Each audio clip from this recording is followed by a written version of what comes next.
at the zero carbon charge off-grid EV charge station, halfway between Klerksdorp and Wolmaransstad, about to test a Mercedes EQG G580 G-Wagon, fully electric, with a battery capacity of 116 kilowatt hours and a charging speed of up to 200 kilowatts DC at an off-grid EV charging site.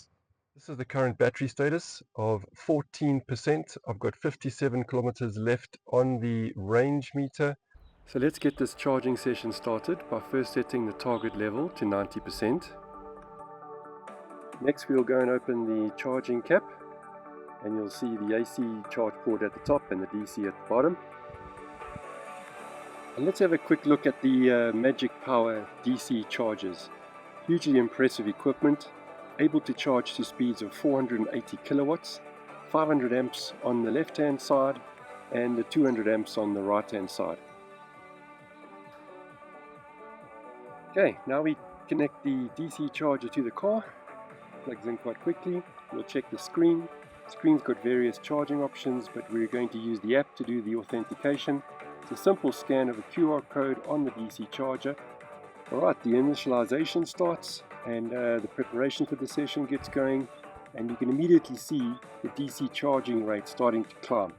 We're going up from 160 to 170 to 180, 190 and up to 200 kilowatts of DC. The vehicle also reflects that it's going to be fully charged up to 90% in 34 minutes, and you can see on the screen here that it's basically adding 1 kilometer every 5 seconds it is charging. A crazy speed. So let's have a look a little bit behind the scenes at Zero Carbon Chargers station.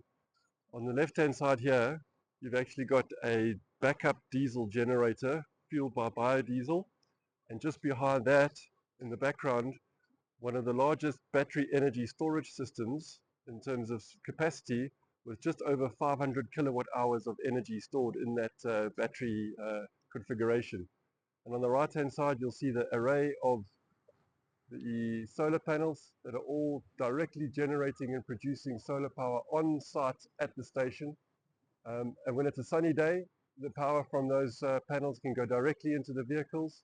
When it's overcast or it's been raining for a little bit, all that energy is stored in the batteries, so that when vehicles do come at any time of the day or at any time of the evening, they can charge.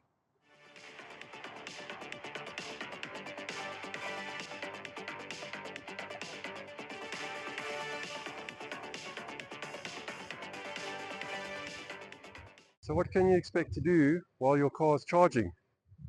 Well, that's why they've got a fantastic little farm store here called Farm Flair. And I'd like to take you through and have a look at what it's all about. Let's go inside and have a look and meet the team. Hi, my name is Mtusi.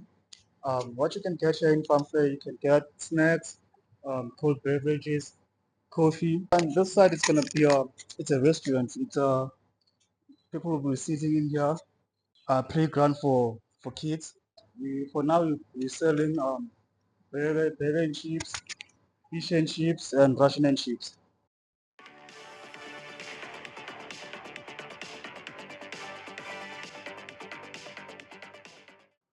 The Mercedes EQG has over 470 kilowatts of power, 1,164 Newton meters of torque, and this car can do 0 to 100 in 4.7 seconds.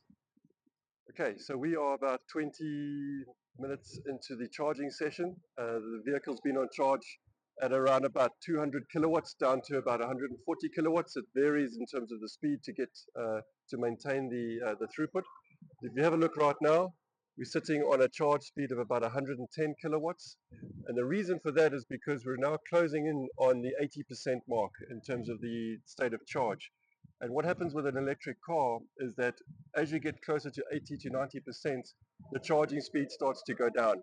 And that's really just to manage the battery capacity, to manage the charging rates, and to ensure that the batteries are not overcharged.